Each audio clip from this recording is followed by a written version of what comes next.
ഒരു കാട്ടിൽ താമസിച്ചിരുന്ന അക്കുക്കുറുക്കനും കുക്കുകരടിയും അടുത്ത സുഹൃത്തുക്കളായിരുന്നു.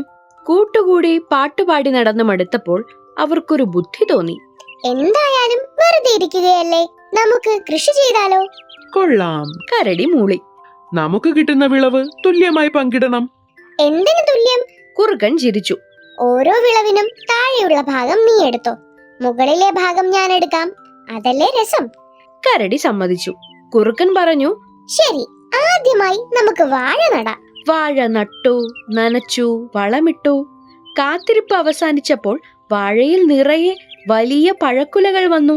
നമ്മുടെ കരാറനുസരിച്ച് മുകളിലെ കുലകൾ എനിക്കുള്ളതാണ്, താഴെയുള്ള ഭാഗം നിനക്ക്, കുറുക്കൻ പറഞ്ഞു. അങ്ങനെ കുറുക്കൻ നല്ല പഴുത്ത വാഴക്കുലകൾ കൊണ്ടുപോയി. കരടിക്ക് കിട്ടിയതാകട്ടെ വാഴയുടെ ചുവടുഭാഗം മാത്രവും. അയ്യോ, ഇത് ചതിയാണല്ലോ. കരടി സങ്കടപ്പെട്ടു. വാഴവേരുകൾ തിന്നാൻ പറ്റുമോ? നിന്റെ ഒരു മണ്ടത്തരം. കുറുക്കൻ കളിയാക്കി. അടുത്ത തവണ കരടി കൂടുതൽ സൂക്ഷിക്കാൻ തീരുമാനിച്ചു.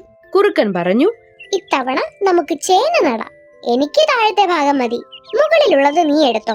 അങ്ങനെ രണ്ടുപേരും ചേർന്ന് ചേന നട്ടു. ചേന വിളവെടുത്തപ്പോൾ കുറുക്കന് മണ്ണിൽ നിന്ന് വലിയ ചേനക്കിഴങ്ങുകൾ കിട്ടി. കരടിക്കോ ചേനയുടെ ഇലകളും തണ്ടും മുകളിലുള്ള ഭാഗവും മാത്രം. കുറുക്കൻ ചിരിച്ചു. ഇത് ചെറിയൊരു ഭാഗ്യം മാത്രം, നമുക്ക് അവസാനമായി ഒരു കൃഷി കൂടി ചെയ്യാം. കരടി ചിന്തിച്ചു. ഈ കുറുക്കൻ എന്നെ വീണ്ടും വീണ്ടും പറ്റിക്കാൻ നോക്കുന്നുണ്ട്. എന്തെങ്കിലും സൂത്രം പ്രയോഗിക്കണം. കരടി പറഞ്ഞു. ശരി, ഇത്തവണ എനിക്ക് താഴെയുള്ള ഭാഗവും മുകളിലുള്ള ഭാഗവും വേണം. നീ നടുക്കുള്ള ഭാഗം എടുത്തോ. കുറുക്കൻ വീണ്ടും ചിരിച്ചു. അതേതായാലും നന്നായി, എനിക്ക് നടുഭാഗം മതി.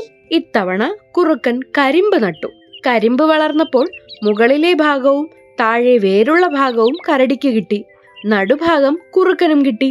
ഹായ്, നല്ല മധുരമുള്ള കരിമ്പ് എനിക്ക് കിട്ടി. കുറുക്കൻ ഉറക്കെ വിളിച്ചു പറഞ്ഞു. കരടി വിഷമത്തോടെ തല ഉലുക്കി. കരിമ്പിന്റെ മുകളിലെ ഭാഗവും താഴെ വേരുള്ള ഭാഗവും തിന്നാൻ പറ്റില്ലല്ലോ. കച്ചവടം നടത്തുമ്പോൾ തുല്യ മനസ്സുള്ളവരുമായി മാത്രമേ കൂട്ടുകൂടാവൂ എന്ന് ഈ സംഭവത്തിൽ നിന്ന് കരടി മനസ്സിലാക്കി. സത്യസന്ധരായ സുഹൃത്തുക്കളെ മാത്രമേ കൂടെ കൂട്ടാവൂ. കരടി സങ്കടത്തോടെ സ്വയം പറഞ്ഞു.